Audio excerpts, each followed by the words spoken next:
Bonjour à tous. J'espère que vous m'entendez bien.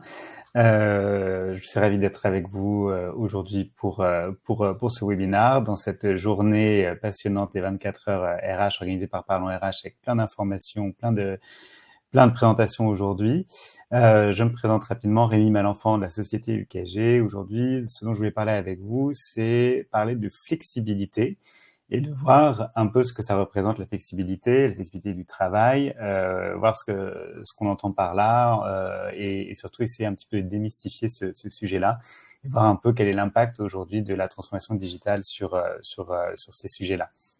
Donc, on avait prévu il y a très longtemps d'être avec un de nos clients également, la société Auchan, mais il y aura que moi pour cette présentation. Donc, je vais quand même pouvoir vous passer des informations intéressantes, je l'espère. Mais surtout, pour rendre les choses un petit peu plus dynamiques, conviviales, n'hésitez pas à poser vos questions ou à avoir des réactions dans le chat. Donc, vous avez la possibilité notamment donc d'interagir dans le chat, mais surtout, si vous avez des questions, de les mettre directement dans la partie questions, ce qui me permettra de le voir un peu plus rapidement, d'identifier s'il y a des sujets qui vous intéressent un peu plus que vous voudriez voir. Alors, donc, je me présente quand même rapidement. Donc, je m'appelle Rémi Malenfant. Je suis directeur de l'innovation RH chez UKG. Et en fait, avec mon équipe, nous développons du contenu pour les RH, mais aussi pour les managers, pour les collaborateurs, pour les opérationnels, sur le monde du travail et sur le future of work, les grandes tendances que l'on identifie qui impactent aujourd'hui le monde des organisations, le monde du travail. Et ça, en fait, c'est quelque chose qu'on fait chez UKG parce que ça fait aussi partie de notre mission d'être un peu un champion de la culture d'entreprise. Alors UKG, pour ceux qui nous connaissent peut-être pas, en fait, on est un des leaders mondiaux du HCM ou de la gestion du capital humain ou du SIRH, si vous l'appelez comme ça. Donc gestion du capital humain et du workforce management, solution de gestion des temps, des effectifs et de planification. En fait, on est dans le top 3 des acteurs mondiaux du HCM en termes de part de marché avec SAP et Workday. Et aussi, depuis 2020, dans la grande famille du KG, il y a également Great Place to Work, donc qui est l'autorité mondiale en termes de culture d'entreprise. Ce qu'on aime bien dire chez UKG, c'est notre tagline, c'est Our purpose is people, ce qui veut dire que nous mettons l'humain au centre de tout. C'est-à-dire quand on développe nos produits, quand on réfléchit à nos solutions, évidemment, on essaie de réfléchir à comment les personnes vont utiliser, mais aussi notre mission, c'est d'inspirer les organisations à devenir des great places to work, à devenir donc les organisations préférées de leurs collaborateurs à travers la technologie. Et donc, c'est pour ça qu'on fait aussi beaucoup de recherches, qu'on s'intéresse un petit peu aux points, aux questions clés pour les RH et pour les collaborateurs d'entreprise pour essayer de mieux le comprendre. Et donc, il y a un sujet qu'on voit, qu'on identifie depuis quelque temps et qui est un peu un mot qu'on entend beaucoup et qu'on nous rencontre beaucoup chez nos clients. C'est cette question de la flexibilité, et donc c'est ce dont je voulais parler aujourd'hui. La flexibilité, alors bon, je voulais faire un petit parallèle avec le sport. J'y pensais en plus encore une fois ce matin, je suis allé faire du sport ce matin pour tout vous dire. Je me faisais la remarque aussi que c'est un peu nouveau aussi la flexibilité. En fait, avant, si pour les gens qui sont peut-être un peu plus sportifs, on parlait de faire du renforcement musculaire ou alors fallait faire du cardio, être dans la performance. Il y a un peu un nouveau mouvement maintenant qui dit, bah justement, il faut être en mouvement. Il faut, avant de faire tout ça, aller plutôt sur la flexibilité. Alors, c'est marrant, parce que je trouvais que c'était un petit peu plus un mot à la mode dans le monde du sport ou du fitness, mais c'est aussi un terme à la mode dans le monde des organisations. Donc, peut-être finalement, on peut voir un peu des parallèles ici, voilà, juste pour la blague, on va dire, je sais pas si on peut appeler ça une blague, mais en tout cas, je trouvais que ce parallèle était plutôt intéressant. Mais donc, la flexibilité, de quoi est-ce qu'on va parler aujourd'hui? Euh, je vais faire un petit peu un tour d'horizon sur différents secteurs d'activité. Je voulais vous parler notamment du retail en premier, donc le monde de la distribution. Aussi parce que, bon, pour la petite histoire, hier, moi j'étais au salon Tech for Retail, donc c'est un salon européen du retail, où on voit un petit peu tout ce qui se passe. On voit que c'est vraiment un monde qui évolue énormément. Si on pense au monde de la distribution, il y a eu énormément de changements. Donc évidemment l'essor du e-commerce par exemple, hein, je pense qu'on est tous habitués à faire des achats sur internet ou surtout encore plus, je dirais même des achats sur nos smartphones, voilà, sur les réseaux sociaux. Donc ça a impacté énormément le secteur du retail et de la distribution. Ce qui est hyper important aussi dans ce secteur-là aujourd'hui, c'est que le ticket moyen a réduit. Hein, le nombre direct d'achats a énormément réduit. Aujourd'hui, je pense que toutes les entreprises dans ce secteur-là sont en concurrence très très forte les unes envers les autres. Et le gâteau, on va dire, en tout cas la consommation des ménages n'augmente pas. Par rapport à cette consommation qui ne réduit pas, qui reste quand même importante, mais qui est de plus en plus concurrentielle, les entreprises les entreprises du secteur de la distribution, du retail, ont été amenées à développer beaucoup plus de canaux de distribution, à avoir une qualité de service un peu différente, à essayer d'avoir des façons de vendre qui sont pas les mêmes pour disposer. Et surtout, donc le point clé, c'est d'avoir toujours les bonnes compétences au bon endroit, au bon moment. Donc, la question de la flexibilité, on le voit, c'est quelque chose qu'on va beaucoup voir dans le monde du retail notamment. On peut penser aussi à un autre secteur qui est le secteur de la logistique, de la distribution, qui est un petit peu en lien d'ailleurs avec le monde du retail. C'est souvent un petit peu ce qui va se passer après. Hein, si on suit les changements dont on a parlé un peu avant, notamment l'essor du e-commerce, l'impact de tout ça dans le monde de la logistique, c'est l'explosion des envois de produits et de marchandises qui ne font qu'augmenter.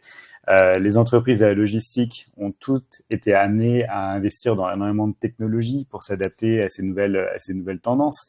Quand on voit aujourd'hui des entrepôts, on voit des robots, on voit des puces RFID, enfin on voit des choses qu'on ne voyait pas avant.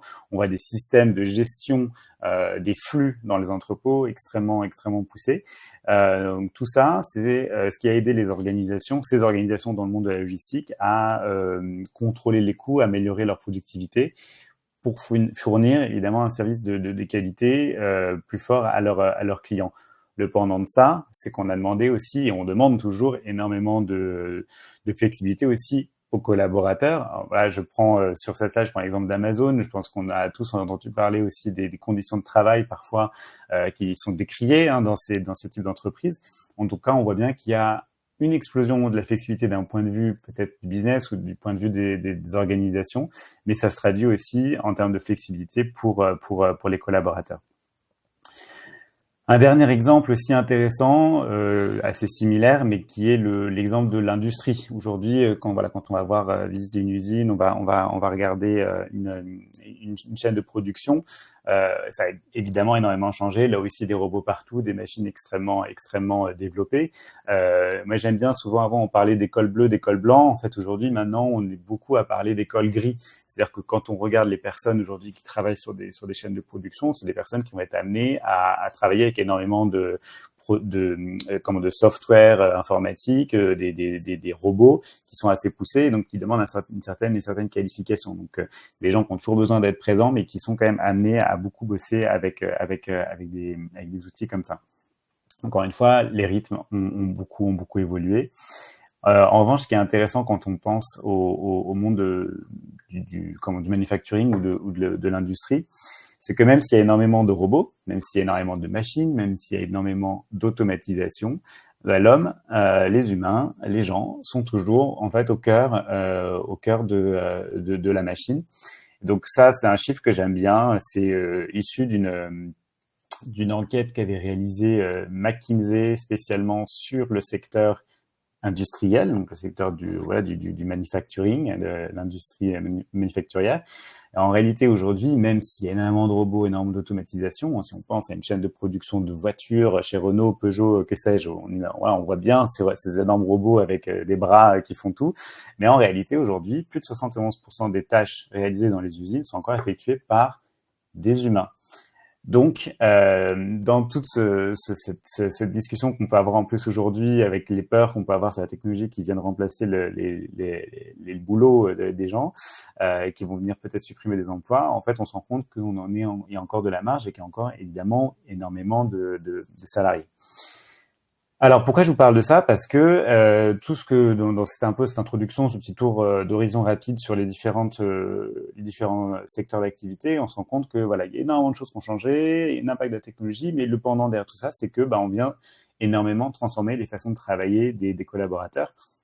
Et on en revient du coup à notre sujet sur la flexibilité. Le sujet de la flexibilité, pourquoi aussi il est important? Parce qu'aujourd'hui, c'est quelque chose qui est énormément mis en avant. Il y a un sujet aussi qu'on retrouve partout sur tous les secteurs d'activité aujourd'hui, c'est les difficultés que ont beaucoup d'organisations, quelle que soit leur taille, qui est de pouvoir recruter, donc c'est-à-dire avoir assez de candidats, mais aussi de garder en fait leur talent. Gros problème de recrutement, problème de rétention. Je pense que ça c'est vraiment des sujets qu'on rencontre assez souvent, notamment dans ces trois secteurs d'activité. Et alors du coup, avant de continuer, je voulais pouvoir faire un petit sondage avec vous. Donc, il y a un sondage qui doit apparaître normalement sur la partie sondage, donc sur j'imagine sur votre droite aussi de l'écran. En tout cas pour moi, c'est à droite. Et donc la question que je vais vous poser, c'est selon vous, quel est le principal critère de sélection pour un candidat à la recherche d'un nouvel emploi? Est-ce qu'il s'agit plutôt du salaire, de la rémunération? Est-ce que c'est plutôt la sécurité de l'emploi, on va dire la marque aussi de l'entreprise? Ou est-ce que ça va être l'organisation du travail ou les horaires? Donc, je vous laisse choisir, je vous laisse exprimer votre vote.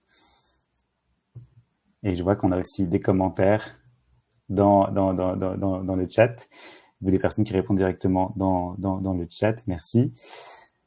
Alors bon, évidemment, vous êtes beaucoup à nous dire l'organisation du travail, les horaires. Alors oui, parce que c'est le sujet dont j'ai envie de vous parler. Bon, en réalité, c'est pas le principal critère, mais c'est un des critères. Alors, je me base sur quoi pour vous dire ça? On était sur l'exemple de l'industrie, hein, du manufacturing. Ça, c'est une enquête qui a été réalisée spécialement sur des personnes qui travaillent donc dans le secteur manufacturier.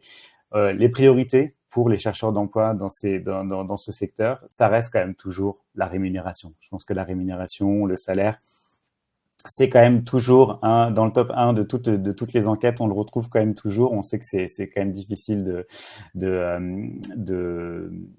passer à côté, hein, évidemment. La sécurité de l'emploi aussi, 12%, extrêmement important. Mais ce que l'on voit aussi, c'est la flexibilité en termes d'horaire, et la flexibilité du travail en général. Et c'est un sujet, bon, qui est peut-être, là ici on voit qu'il est un peu le numéro 3, mais en tout cas c'est dans le top 3 et c'est un sujet de plus en plus important pour énormément de chercheurs d'emploi et de salariés. Je reprends un exemple aujourd'hui dans le monde du retail, dans le monde de la distribution. Alors ça, c'est une enquête qu'on a réalisée, nous, chez UKG, spécifiquement dans le monde de la distribution du retail, auprès de 400 RH, managers et experts du recrutement dans le monde du retail en Europe. Donc en France, en Allemagne, aux Pays-Bas, et au Royaume-Uni. Et donc voilà, on voulait identifier un peu les enjeux du secteur et un peu ce que ça pourrait représenter en termes de challenge RH. Et aujourd'hui, on a quand même 41% donc de ces entreprises dans le monde du retail qui déclarent que pour leurs collaborateurs souhaitent plus de flexibilité par rapport à ce qu'offre le secteur du retail. Également, c'est pas uniquement d'ailleurs le secteur de retail, c'est un peu partout. Ce que je vous ai mis en plus bas aussi, ça c'est une autre enquête qui avait été réalisée par OpinionWay pour France Numérique. Plus de 46% des Français, donc des actifs aujourd'hui, qui envisagent de changer d'emploi en raison d'un manque de flexibilité dans leur entreprise actuelle. Il y a un autre chiffre aussi qu'on avait vu, celui-ci c'était une enquête réalisée par LinkedIn avec Le Parisien, 50% des actifs qui souhaitent des horaires plus flexibles. Donc, on le sent bien, c'est quand même aujourd'hui un sujet extrêmement important pour à la fois les demandeurs d'emploi, mais aussi pour les personnes que vous avez déjà dans vos organisations. Donc, Cette question de la flexibilité, on le voit, c'est évidemment un sujet extrêmement important, mais peut-être qu'il faudrait faire une petite pause à ce moment-là et se poser la question de mais c'est quoi exactement la flexibilité, en fait, de quoi on parle. C'est un sujet qui est intéressant, je trouve, quand on parle de ce mot-là, et je le disais plus tôt, nous on l'observe dans les discussions qu'on a avec nos clients, avec des DRH, mais aussi juste en faisant un petit peu de recherche, que c'est un mot, en tout cas c'est une notion qui devient de plus en plus importante. La flexibilité du travail, il faut quand même un peu se poser la question de savoir de quoi on parle. Souvent, quand on va parler de la flexibilité du travail, ça renvoie à cette idée d'adapter les ressources d'une entreprise face aux variations de l'activité économique ou aux contraintes du marché. Donc, par exemple, en fonction d'un prévisionnel de vente, je vais avoir plus ou moins de vendeurs dans une boutique.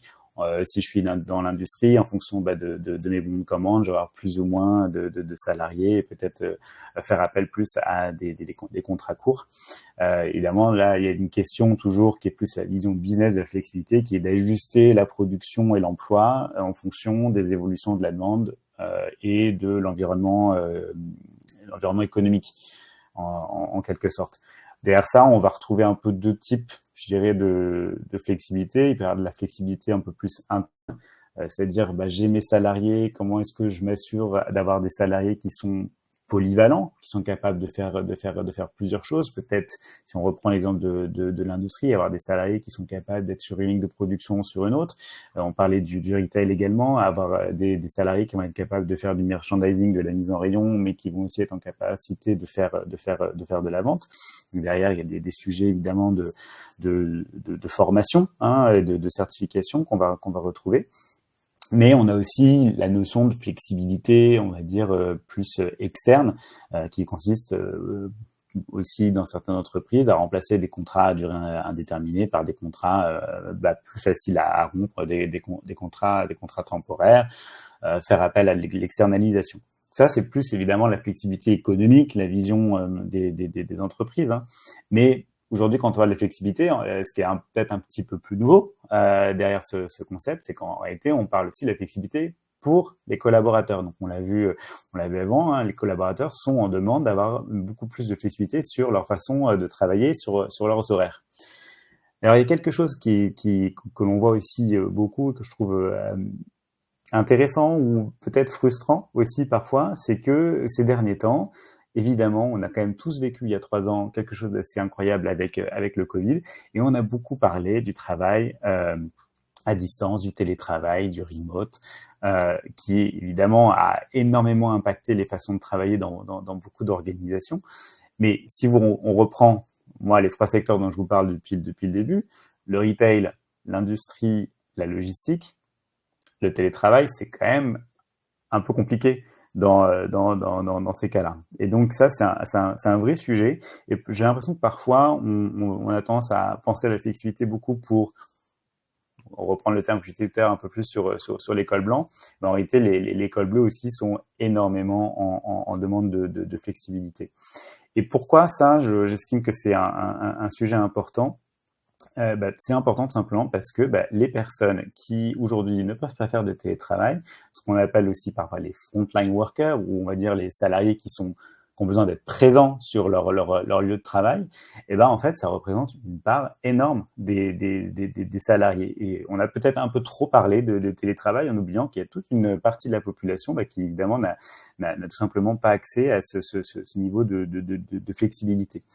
Je vous donne un peu quelques exemples. Je trouve que c'est des chiffres intéressants à garder en tête un petit peu aujourd'hui, mais on estime qu'il y a plus de 80% aujourd'hui de la force de travail quand même qui est sans bureau. Alors, c'est pas uniquement, on va dire, des cols bleus, mais en tout cas des personnes qui ont besoin d'être présents sur leur lieu de travail, qui peuvent pas faire quelque part du télétravail. Donc, le retail, l'industrie, les compagnies aériennes, je pense que j'aime beaucoup cet exemple-là, c'est quand même très compliqué. L'hôtellerie, la santé, les services publics, également les services financiers, hein. Quand on pense aux banques, il y a évidemment eu un essor des banques en ligne, mais enfin, on a encore aujourd'hui énormément de banques de retail ou d'assureurs qui ont encore des réseaux de boutiques pour rencontrer leurs clients et être au plus proche des clients. Donc, un sujet évidemment, je pense très très très important. Et cette question de la flexibilité, donc ce que je disais tout à l'heure, on a peut-être un peu tendance à penser que c'est un sujet pas pour ces salariés-là, mais en réalité, c'est extrêmement important aussi pour les salariés de première ligne ou les frontline workers, pour prendre un mot plus en anglais. Donc là, ce que je vous mets à l'écran, c'est une enquête qui a été réalisée par Gartner sur en fait les critères de préférence des travailleurs de première ligne. C'est vraiment une enquête qui a été faite auprès de ces travailleurs-là. Et en gros, ce qui les intéresse le plus, ce qui va plus les attirer pour rejoindre une organisation plutôt qu'une autre, et ben vous le voyez, là aussi, on le voit, c'est les horaires flexibles. Donc c'est ce qu'on a plutôt en bas du graphique, vous avez 46%, désolé c'est en anglais, mais 46% qui vous disent qu'en fait, le critère le plus important pour eux, ça va être les jours de travail, donc c'est-à-dire leur planning. Et ce qui est intéressant aussi, c'est qu'ils nous disent, bah ça, c'est c'est le type de flexibilité. En tout cas, c'est une des modalités de flexibilité les plus importantes pour moi, mais seulement 24% veut dire que leur entreprise, en fait, offre vraiment ce type de flexibilité. Donc, il y a un décalage entre, bon, comme c'est malheureusement un peu souvent le cas, hein, un décalage entre les attentes des collaborateurs et, in fine, ce qu'on leur offre sur le travail. Notre façon de le dire, c'est que pourquoi on peut avoir ce décalage, c'est que la valeur qui est mise derrière la flexibilité n'est pas forcément la même. C'est un petit peu ce que je disais plus tôt, hein, pour un employeur. Si je donne aux gens la possibilité de travailler quand ils le veulent, peut-être que je n'ai pas une optimisation de la main-d'œuvre ou même des coûts. Potentiellement aussi, ça peut avoir des impacts sur des heures supplémentaires ou de la non-vente, hein, si on n'a pas assez, si on prend l'exemple du retail, si on n'a pas assez de personnes dans les magasins au bon moment, ça peut avoir évidemment un impact économique. Mais pour les collaborateurs, la valeur, elle est évidemment extrêmement importante. Il est question de santé, de sécurité, de bien-être.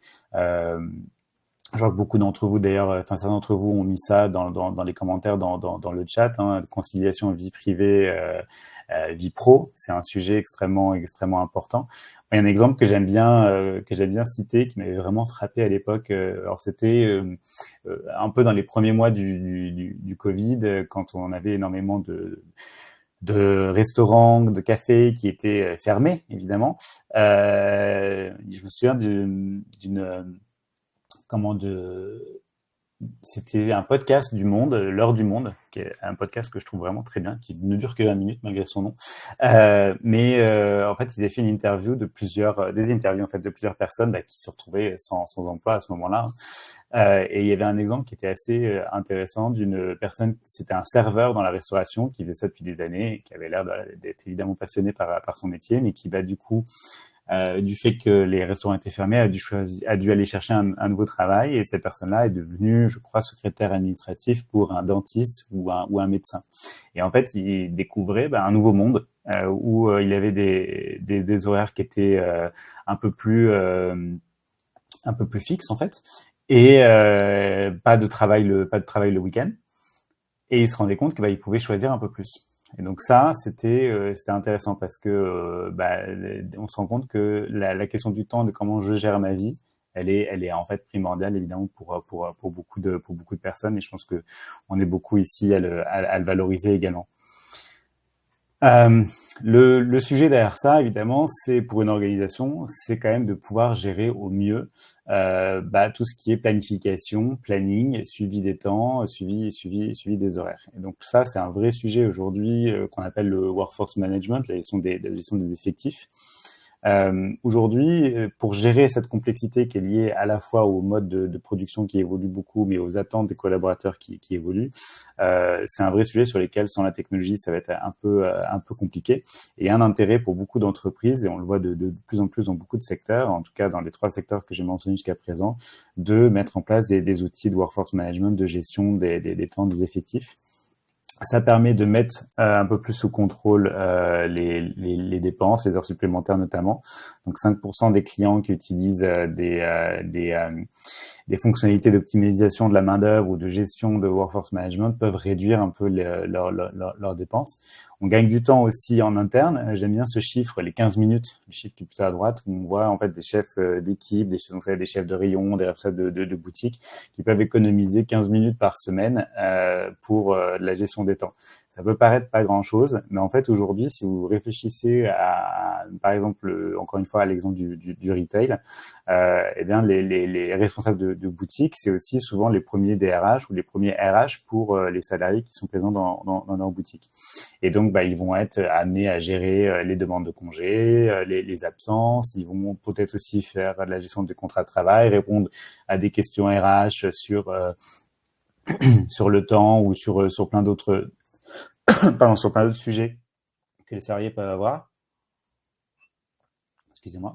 Mais c'est pas forcément le rôle non plus d'un manager, d'un responsable de boutique que de faire ça. Et tout ce temps qui est passé à faire ça, il est peut-être pas passé à être focalisé sur ses propres objectifs qui vont être s'assurer qu'on a une bonne performance commerciale, qu'on a bien mis tout ce qu'il fallait en rayon, que les salariés aussi sont formés, voilà, qui sont plus des objectifs business en fait aujourd'hui. Et donc le pendant de tout ça, ce dont on se rend compte aujourd'hui, c'est qu'il y a un intérêt très fort de laisser beaucoup plus la main aux collaborateurs pour aussi gérer leur temps. Alors ça peut paraître un peu contradictoire parce qu'il y a une complexité en fait à organiser des plannings, à organiser des plannings dans des magasins, à organiser le travail sur une chaîne de production. Et à côté de ça, on se dit, laissons la main aussi aux personnes. Alors, ça peut paraître un peu contradictoire, mais en réalité, aujourd'hui, on se rend compte que ça marche et que de toute façon, on l'a vu plus tôt, c'était une attente beaucoup des travailleurs que d'avoir la main. Donc, c'est vraiment des sujets qui nous tiennent à cœur, nous, chez UKG notamment, de pouvoir offrir des choix, en fait, aux collaborateurs, de leur laisser la main. Un exemple, qui paraît peut-être un peu simple, mais qui est un bon exemple, c'est une personne qui voudrait changer de planning, voudrait changer parce que peut-être il y a une contrainte personnelle, je sais pas, ça pourrait être un enfant malade, une personne à charge qui a besoin d'aide, ou peut-être aussi parfois pour des choses un peu plus positives. Il se trouve que ce jour-là, c'est le match de foot de ma fille et du coup j'ai envie d'y assister. Je vais beaucoup valoriser le fait que mon employeur me donne la possibilité de pouvoir changer d'équipe, changer de shift, changer en fait d'horaire un peu à ma convenance en fonction de mes contraintes un peu plus personnelles. Et ça, aujourd'hui, évidemment, c'est là où la technologie peut aider. Si on est encore sur des organisations où on va tout gérer en papier ou sur des fichiers Excel, ça peut apporter énormément de difficultés. En mettant des outils digitaux, on peut justement répondre à ce besoin de flexibilité. Et cet exemple-là, moi, je l'aime bien parce on a mis ça en place chez pas mal de nos clients. Et c'était un sujet intéressant pour Auchan, dont je parlerai un petit peu plus tard, d'apporter ce niveau de flexibilité. En fait, faut que ça se fasse de façon simple. Et en fait, aujourd'hui, on a des solutions qui permettent de valider un changement de planning sans forcément faire appel à une validation d'un manager. Alors, comment ça se passe? Si, par exemple, l'outil sait très bien que telle personne et telle personne ont les mêmes compétences, les mêmes certifications, du coup, elles sont toutes les deux habilitées à bosser sur le même poste. Si elles proposent d'échanger entre elles, machine peut le valider automatiquement. De la même façon, tout ça c'est basé aussi sur de l'IA, donc c'est-à-dire que c'est auto-apprenant. Si on sait très bien qu'un certain nombre de collaborateurs ont l'habitude d'échanger leur quart, d'échanger leur demi-journée, d'échanger leur journée, la machine va l'apprendre et donc va automatiquement le valider. Une autre façon de gérer aussi, ça peut être de dire, moi, j'ai besoin de prendre une demi-journée pour une raison personnelle. Je vais faire une demande. Ça va être envoyé à tous mes collègues. Et ces personnes-là peuvent d'elles-mêmes ensuite choisir, se positionner pour dire, oui, moi, ça m'intéresse parce que ce jour-là, ça m'intéresse plus de travailler qu'à un autre moment. Donc voilà, donc là, c'est vraiment je trouve un bon exemple où la technologie vient répondre un peu plus aux besoins des collaborateurs, en tout cas ces attentes exprimées en termes de flexibilité. Donc l'intérêt vraiment, ça va être de donner aux collaborateurs les moyens d'être plus flexibles, d'être plus agiles, mais évidemment de le faire d'une façon quand même mise sous contrôle. On le sait très bien qu'il y a énormément de règles. On va pas parler de tout le détail de la gestion des temps et du droit du travail. Tout ça doit se faire évidemment de façon contrôlée, mais dans la mesure du possible. L'intérêt étant de pouvoir avoir des outils qui vont permettre d'être beaucoup plus flexible. Je vois une question dans le chat de Frédéric. Là, les exemples dont je parle, c'est vraiment les outils de gestion des temps tels que ceux qu'UKG développe. Donc, si ça vous intéresse, vous pouvez aller voir notre site. Mais l'intérêt aussi, donc, c'est pour pouvoir gérer cette flexibilité, ou en tout cas cette complexité qu'il peut y avoir derrière. Ce qui est très important aussi, ça va être d'avoir des données RH en temps réel pour pouvoir s'assurer qu'on a bien toujours les bonnes personnes, je dirais, au bon moment.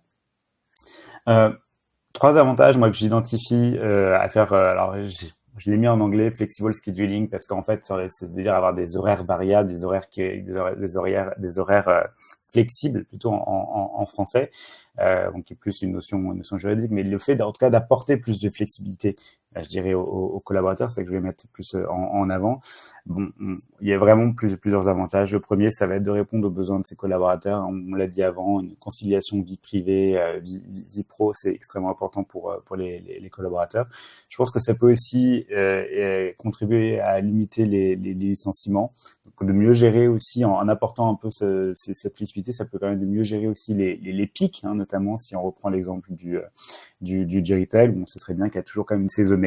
Bon, là, on va bientôt, on s'approche, ça a déjà commencé, on s'approche des fêtes de fin d'année. On voit bien qu'il y a beaucoup plus de personnes dans les magasins, donc besoin de beaucoup plus de vendeurs.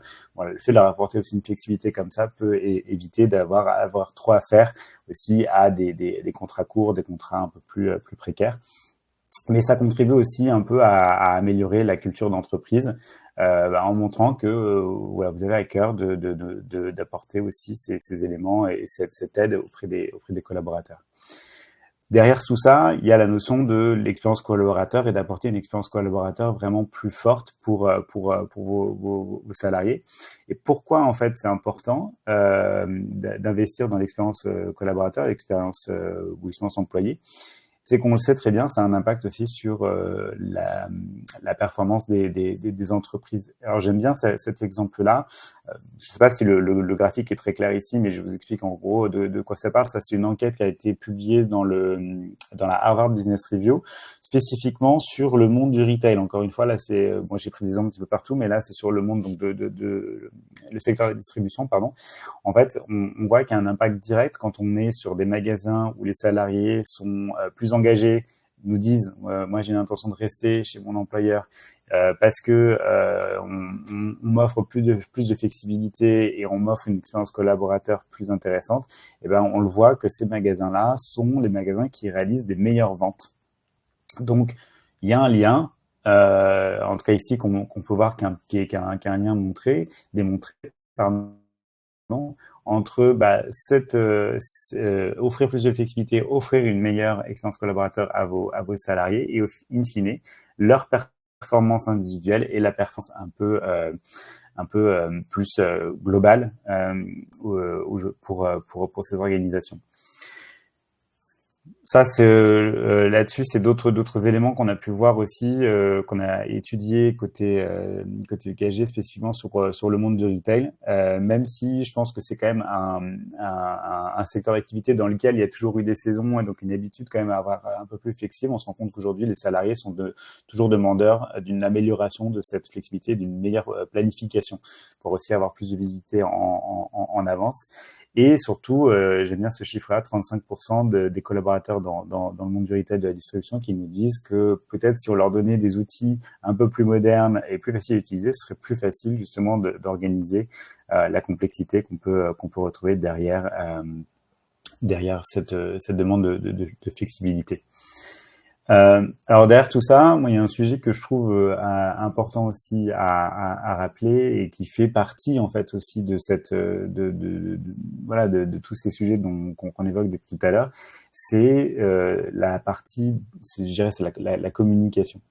En fait, aujourd'hui, je vais reprendre l'exemple du retail qui est un peu mon exemple préféré en ce moment, mais si on pense aujourd'hui au retail, donc à des entreprises qui vont avoir des points de vente un peu aux quatre coins de la France, avec peut-être 2 personnes, 3 personnes, parfois une personne sur un point de vente, ça va être très compliqué aussi de garder le contact avec ces personnes-là, de les engager, de s'assurer qu'elles ont les bonnes informations, la bonne communication et que, in fine, elles se sentent appartenir à l'organisation. On le voyait un peu plus tôt dans l'exemple de l'étude de la Harvard Business Review. On sait que des salariés engagés, des salariés qui estiment avoir une bonne expérience collaborateur, c'est des salariés qui vont être plus performants. Et donc, ça va faire des boutiques ou des points de vente sur lesquels on va avoir beaucoup plus de ventes. Et du coup, comment s'assurer qu'on puisse garder qu'on puisse améliorer en fait cette expérience collaborateur et garder ou en tout cas renforcer un sentiment d'appartenance. Je pense qu'un des points clés, c'est la communication. Aujourd'hui, comment ça se passe, hein, demandez un peu autour de vous, ou si vous avez des amis, ou si vous-même vous travaillez dans le retail. Souvent, bon, tout ça, ça se passe sur WhatsApp, par texto, par email, des informations un petit peu informelles. Et c'est difficile pour un employeur peut-être d'avoir un peu plus de visibilité, pas forcément d'avoir la main, mais en tout cas d'avoir un peu plus de visibilité sur ce qui se passe et sur ce qui est communiqué. Et donc aujourd'hui, ça c'est un vrai sujet qu'on voit dans beaucoup d'entreprises où on a des populations qui sont un peu dispersées, donc que ce soit le retail, mais ça va être dans l'industrie. On peut penser aussi au monde du service. Vous allez avoir des personnes qui vont aller faire, par exemple, des inspections de bâtiments à droite à gauche. Bah, comment vous gardez le contact avec eux? Là aussi, des outils digitaux peuvent répondre à ces besoins.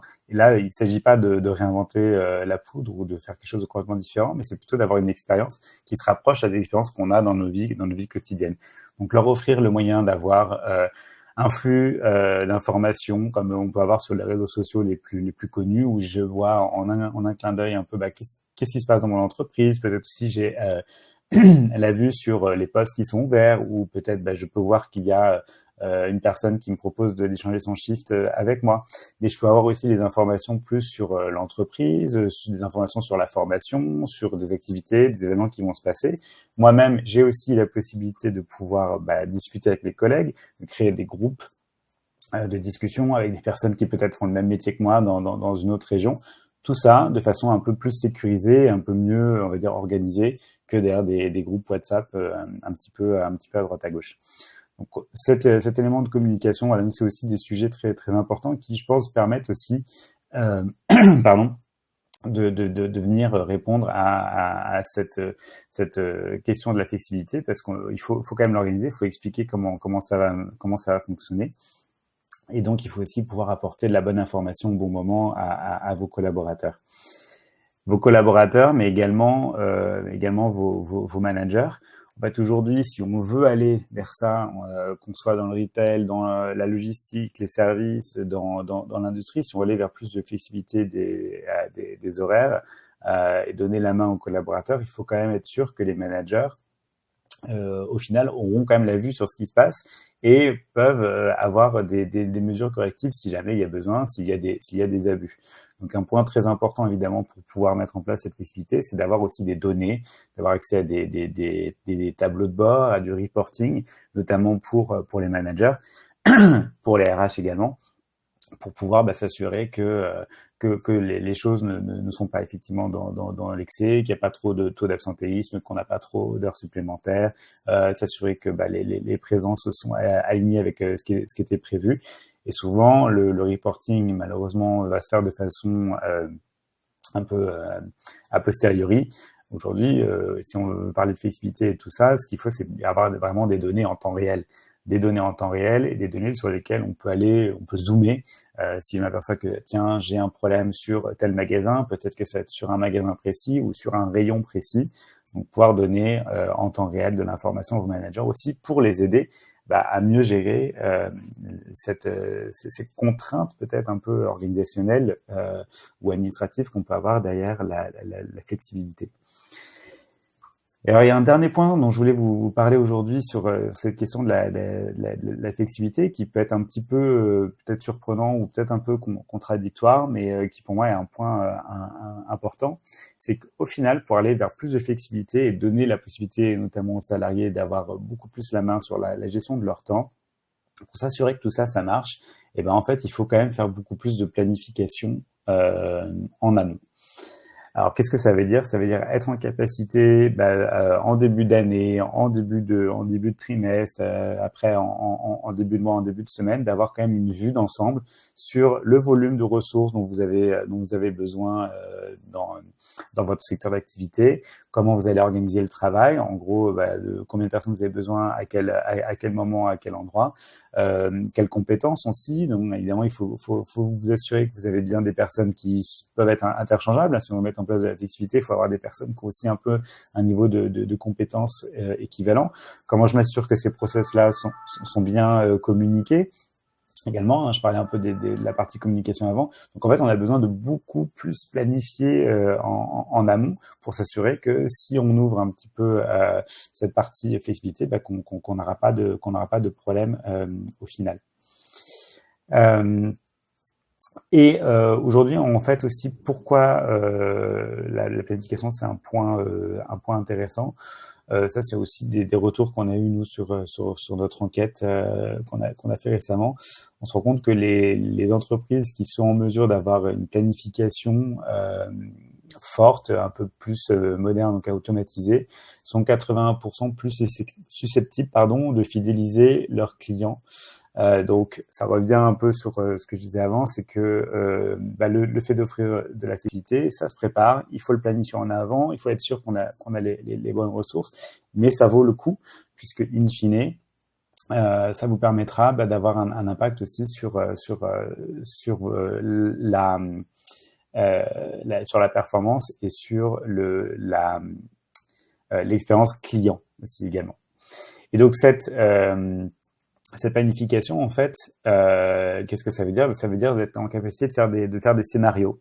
Parce que pour pouvoir gérer la flexibilité, pour être sûr qu'on puisse donner plus de flexibilité, en fait, il faut le préparer. Et donc, faire des scénarios, ça veut dire se poser la question « et si ?»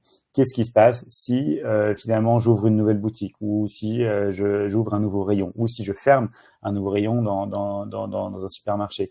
Qu'est-ce qui se passe si finalement il y a un autre événement un peu externe qui arrive? Comment je peux gérer? Donc ça, très important comme point pour les entreprises, pour les décideurs, de pouvoir prévoir à l'avance et donc de pouvoir élaborer des plans, s'assurer qu'on a les bonnes personnes au bon moment. Et alors, nous aussi, ce qu'on aime bien mettre en avant, c'est que ça, c'est pas quelque chose qui se fait un peu en silo. Vous avez besoin d'avoir les personnes en charge des plannings, en charge de la planification stratégique, qui font des plans. Mais derrière, il faut évidemment avoir les RH dans la boucle qui vont le traduire en termes de besoins RH. Vous avez besoin d'avoir la finance, le contrôle de gestion aussi qui a la main là-dessus. Et puis vos managers opérationnels aussi qui vous apportent des inputs quand vous êtes en train de faire de la planification stratégique à plus long terme.